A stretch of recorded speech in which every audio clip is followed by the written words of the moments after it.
Okay, so for our second video, we're just going to look at how Blackboard is set up. It is going to look a little different in this video. I'll toggle back.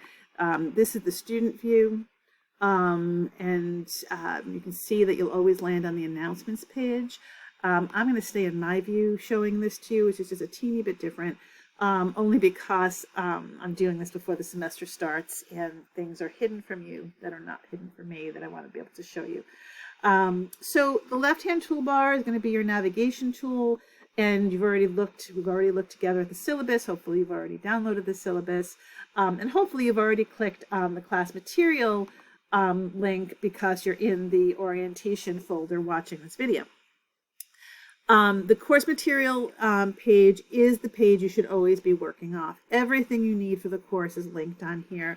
The only exceptions are that my grades are out here on the left-hand toolbar, so you can look at your grades that way. But otherwise, everything else is linked here. We'll come back and talk about the term paper, but you will see that the term paper instructions are kind of pinned to the top of our page. You've already been in the course orientation folder. And so I'm going to have us look at chapter 1 as an example of how our chapters will be set up. And you can see on my video that I haven't set up chapter 2 yet, but you can see on here that every chapter is going to tell you what Monday it starts and then that it ends on that following Sunday, right? So the dates are there. That tells you what chapter you're reading, and pay attention to that because there are times later in the semester where we do skip chapters. So read chapter 1, tells you that there's lecture videos. There will be lecture videos for all of the chapters we go through. So videos like this, where I'm talking to you about things. And then there's a whole class discussion prompt, the initial post due on the Thursday and replies due on the Sunday. And then Muddy's points with your question due by Thursday and replies due by Sunday, right? So if we go in here, just so you can see it, at the top of each, once you go in, there's another folder with lecture videos. So we can click on that. And you can see that I have broken this up into smaller lecture videos. So these are always under 15 minutes. Chapter 1 only has 2 videos. Later chapters will have more. But you don't need to have an hour and a half to sit down and watch lecture videos because they are bite-sized chunks, and so you can watch them a little bit at a time if you want.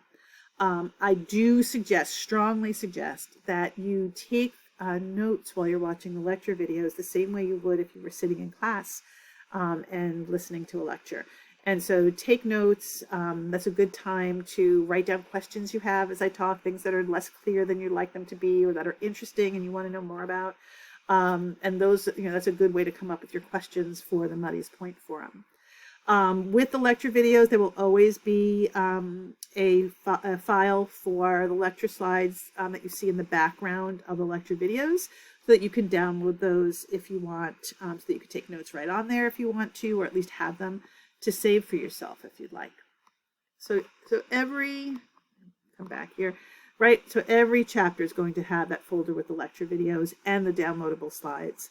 And then the other thing you'll see in every chapter is the chapter 1 discussion prompt here, or chapter 2, whatever chapter we're on.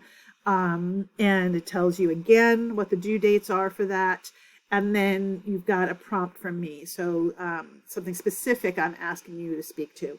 And so you've got that there. Remember that one in later chapters will mostly be, they will be small discussions, small group discussions. And so you'll be with maybe 5 or 6 students as opposed to the whole class. But here for chapter 1, it's still a whole class discussion. And then you've got your Muddy's Point, where you are going to ask questions about the content from that chapter.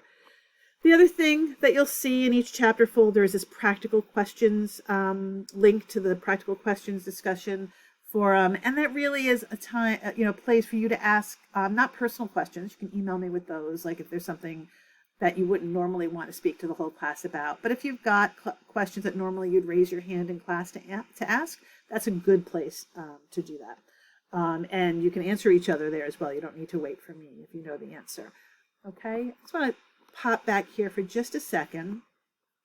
The dates are going to be all wrong on this, but I want to show you what it's going to look like, that once you are looking at case studies, as we will starting in chapter 2, there'll be a case study either that everyone will look at, as it is in chapter 2, or sometimes there's different case studies assigned to different groups to look at, and then you'll see those in your groups. But you'll see this here that's applying, so this is, begin group work by Wednesday, 9/14, right? And I'm giving you what your prompt is for your group. The prompt, let me back up there a second. The prompt here is going to look the same for everyone. When you click on this, and it's not going to do anything for me because I'm not in a group, but when you click on this, it's going to bring you to your individual group discussion page. And if there's specific instructions for your group, for whatever the reason, in this case, each group will be assigned a different paradigm, right? So that you'll get those specific instructions in that group as well. And then here you've got the submission from the small group again. And so there is this, what you see here, I can show you what this is as an example. For each of these small groups, I give you a worksheet and say, please use this sheet to report your group discussion. So you don't need to write, if it's your job to submit that week, then you just need to quickly answer these questions. I can always, and it's important for to remember, I can always go back in and see what the group talked about, and will do that. But I just need a submission, kind of a summary of what you guys decided on. And again, there'll be an announcement that goes out each week that will tell you who in each group is responsible for submitting and who their backup is. And I will make sure that that is balanced so that nobody is overburdened with having to do that. Okay. So I think, right, let's go back to the class materials. You'll see that in addition to the chapter folders, you also have submission boxes related to the term paper. Exams will show up on here. And so everything you need is on this course materials page. Okay. All right. One more video after this. We'll talk briefly about the term paper to give you an overview, and then we'll be done with the videos.